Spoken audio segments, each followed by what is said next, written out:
Току-що купих едно кафенце Копи Лувък. Сега го взех от Дъбов. Снимам го, защото най-вероятно до утре няма да го има.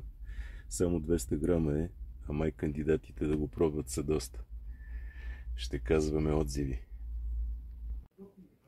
В момента, в който отворих за пръв път, го помирисах, за да усетя на събралия се вътре аромат.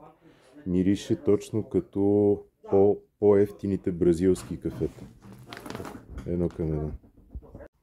Бих казал, че към основния аромат на печено кафе се прибавя един аромат на пепел от цигари. Точно като пепелник. Много странна работа, това скъпо кафе.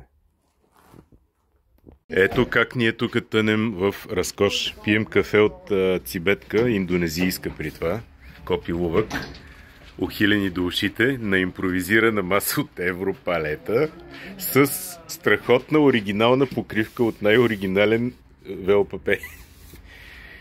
Важното е, че кафето е хубаво. Значи отзивите са такива. Кафето е много силно горчиво и не само аромат на цигара на пепел има, ами има вкус на тютюн.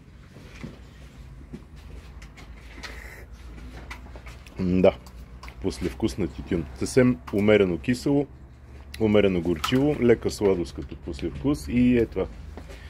Цигарената пепел. Бих предпочел нещо друго да пия, често казвам.